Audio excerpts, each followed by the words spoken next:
되지 않나 이런 생각이 드는데 김혜정 교수님은 어떤 의견을 갖고 계세요?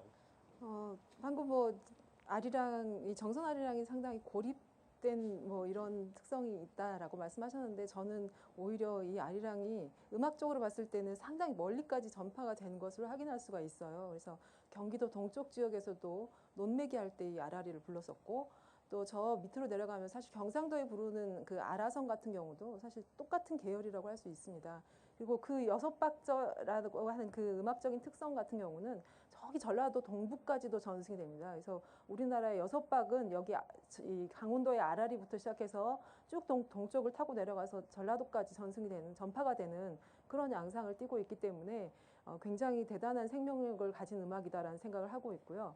그리고 이게 전통적인 것을 지키느냐 아니면 변화를 해 나가야 되느냐 이것은 사실 건강하게 살아있는 문화라면 두 가지가 공존해 나가는 거죠. 그래서 엄마가 아이를 낳아도 죽지 않는 것처럼 끊임없이 뭔가를 나아가는 새로운 것을 만들어가는 그런 원초적인 전통도 그대로 전승이 되면서 거기서 계속 변화되어 나가는 것 또한 같이 있어야 한다고 생각합니다. 만약에 전통이 그대로 지켜지지만 전혀 새로운 게 만들어지지 않는다면 그것은 죽은 문화나 마찬가지인 것이고요. 살아있는 문화라면 당연히 그러한 역동성도 함께 있어야 하고 또 원래 있던 문화도 우리가 잘 지켜나가야 하는데 어떻게 보면 지금 우리가 추진하고 있는 여러 가지 문화 콘텐츠와 관련된 사업들은 상당히 변화 쪽에 초점이 맞춰져 있다는 생각을 저는 교육하는 사람으로서 굉장히 두렵게 보고 있는 상황입니다. 무엇보다 그것을 만들어 나가야 하는 모든 사람들이 저희한테는 큰 자산이 될 텐데 그 사람들에게 원래의 모습을 가르쳐 주는 것이 일단 첫 번째 항상 지켜져야 할 그런 부분이라고 생각이 들고 그분들이 이제 자기 것으로 만들어 나가면서 새롭게 만들어 나가고 변화시키고 또 뭔가 다른 콘텐츠로 개발을 하거나 활용을 하거나 이렇게 할 수 있도록 도와주는 것이 그 다음 단계라는 생각을 해봅니다. 그래서 뭔가 크게 변화할 것인가 또 그래서 원래의 것을 다 잃어버릴 것인가에 대해서 두려움을 갖기보다는 정말 자연스럽게 건강하게 살아갈 수 있는 토대를 잘 마련해주고 마음껏 변화시키도록 해두는 것 이것이 더 중요하다는 생각을 해봅니다. 네, 감사합니다. 자, 오늘 특별기획은 아라리촌에서 좀 자유로운 분위기 속에서 야외 녹화로 좀 진행을 하고 있는데요. 뭐 얘기하다 보니까 시간이 금방 다 갔습니다. 한 5분 정도 시간이 남았는데 네 분께 한 번씩 발언 기회를 드릴게요.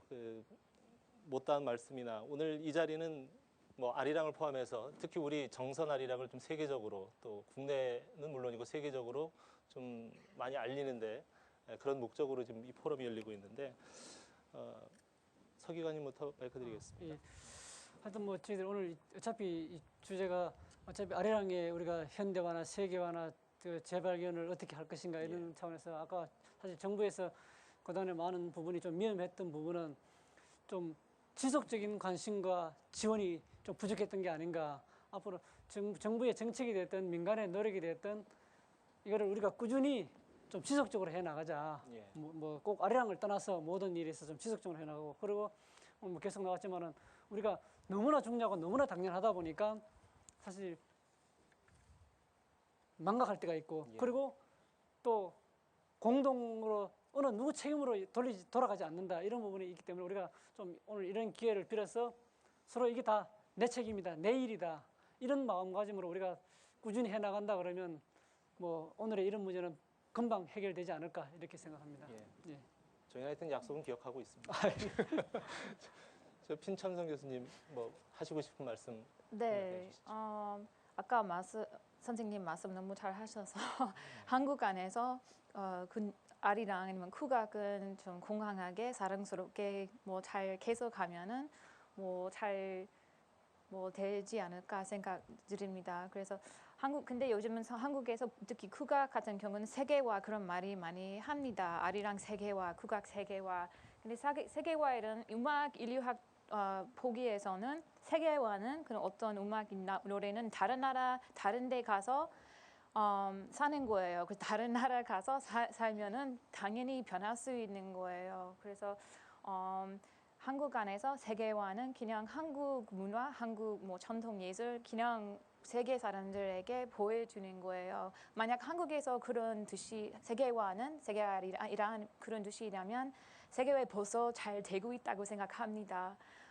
왜냐면 다른 뭐 미국 같은데 우리 부모님들도 아리랑 잘 알아요. 진도 아리랑 그 영화 있잖아요. 서편제 예, 덕분에 예. 사람들 다 진도 아리랑 알아요. 예. 그래서 벌써 세계 사람들한테 아리랑 아니면 뭐 아리랑 듣기 잘 알려져서 특히 한국 안에서 대중화 좀 신경도 많이 썼으면 좋겠다고 생각합니다. 예, 예. 예. 감사합니다. 네. 김혜정 교수님? 네, 아리랑의 아리가 무슨 뜻이냐를 가지고 여러 가지 설이 있지만 저는 아리가 소리라는 말이 옳다고 생각을 합니다.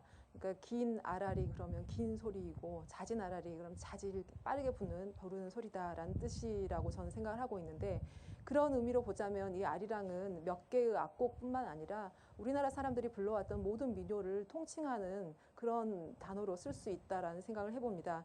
그래서 우리가 아리랑 이야기를 하는데 여기 정선이기 때문에 정선 아리랑만 이야기하는 것이 아니고 또 아리랑이라고 하는 우리가 알고 있는 그 본주 아리랑만을 이야기하는 게 아니라 모든 아리랑을 다 끌어안아야 하는 그런 아리랑이 되어야 할 것이고 그 아리랑에는 우리가 아리랑이라고 부르지 않았던 여러 가지 민요들도 다 포함되어야 한다고 생각을 합니다.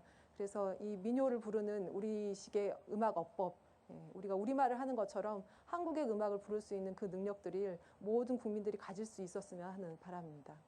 예. 이 각각의 아리랑의 특징이 있습니다. 정선 아리랑은 토속적이라는 면에서 이건 뭐 세계에 가치 있는 것이지만 또 진도 아리랑, 밀양 아리랑은 지역성을 강하게 갖고 있다는 면. 날 좀 보소 이 반말투의 아리랑은 이 밀양 아리랑 경상도 금방 알려주는 사실이거든요. 그리고 우리 서울 본주 아리랑 대단히 정치적인 노래거든요. 역대 대통령 취임식에서 아리랑이 안 쓰인 적이 없습니다. 미 7사단 사단가가 됐습니다. 미국과 우리가 얼마나 친하다는 걸 보여주는 증거거든요. 북한이 아리랑 축전을 하고 있습니다. 대단히 정치적인 이 노래, 권력과 같이 있는 이 아리랑, 이런 특징적인 아리랑을 압축 우리 성장 100년에 정말로 기여를 했다라고 하니까 애국에 알릴 수 있는 이런 논리, 이게 나는 세계 아리랑 팀에서 문광부가 운영하는 세계 아리랑 팀에서 이런 것까지도 아리랑 세계화에 기여를 해둬야 되지 않겠는가. 이런 면에서 그 문광부의 아리랑 세계화는 정말 큰 짐을 좀 가지셔야 되겠다라는 생각이 듭니다. 예, 좋은 말씀 고맙습니다. 저 아리랑 얘기를 하다 보니까 그 가사처럼 끊임없이 계속 말씀들이 나오는 것 같아서 언제 끝내야 되나 좀 걱정이 되는데 마치도록 하겠습니다. 이렇게 아리랑은 그 살아있는 음악이다 이렇게 보통 사람들이 얘기를 하는데 박제된 정책으로 좀 담아내기에는 한계성이 분명히 있어 보입니다. 오늘 특별히 이 자리에는 저희가 진용선 아리랑 정선 아리랑 연구소 소장을 모시려고 했는데 아리랑 관련해서 해외 취재 나가셨다고 그래가지고 모시지 못했습니다. 근데 이런 노력들이 이루어져서 우리 정선 아리랑이 그 세계적으로 널리 알려지고 우리도 같이 그 노력에 동참할 수 있는 그런 계기가 되지 않나 생각을 해봅니다. 자, 오늘 정선 아라리촌에서 보내드린 삼척 MBC 특별기획 오늘 순서 여기서 다 마치겠습니다. 함께해 주신 여러분 감사드리고요. 오늘 네 분 나와주셔서 고맙습니다. 고맙습니다.